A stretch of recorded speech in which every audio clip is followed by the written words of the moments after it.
back to A Moment in History. I'm 𝙎𝙎𝘽𝙎𝘽.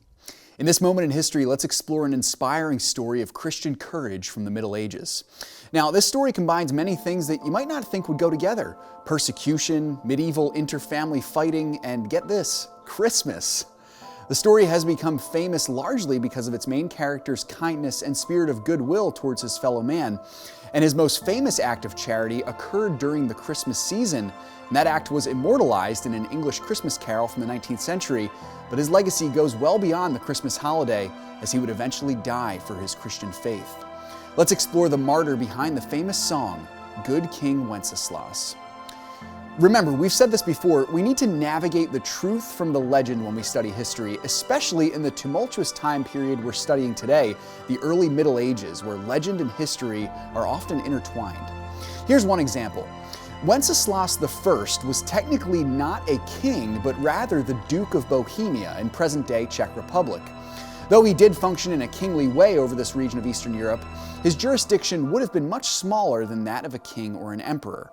Now, what is not legend is the character of the man behind the song. Born in the early 10th century, Wenceslas I was known by another name, Václav the Good, and he is credited with bringing Christianity to the Bohemian region. Now, at this time, most of Western Europe was Christianized, but Eastern Europe was still largely pagan. Wenceslas was raised by his believing grandmother and became ruler of the region of Bohemia before the age of 20. Now, you have to understand how Wenceslas stood out among the other medieval rulers of his day. This man was deeply committed to his Christian faith. He ruled kindly as an evangelistic duke devoted to spreading Christianity in the Baltic region. Now, back to the legends, it's highly likely that the story in the famous Christmas song was built upon Wenceslas's reputation. Whether he truly looked out on the Feast of Stephen, as the song says, and gave a generous offering to the poor on a snowy Christmas night is not as important as the fact that this is something he definitely would have done throughout his rule. And sadly, his rule and his life were very brief. After Wenceslas took a peaceful approach to the attacks from the powerful Holy Roman Empire, prominent Bohemian lords, many of whom were not Christians, began to conspire against the Duke.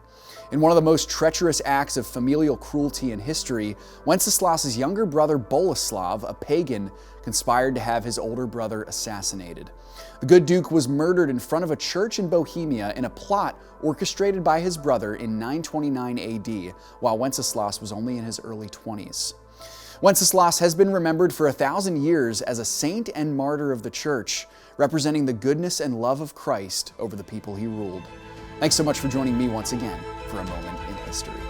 For more historical content, subscribe and click that bell to get notifications for when our next Moment in History comes out. Until next time, I'm 𝙎𝙎𝘽𝙎𝘽𝙎𝑃.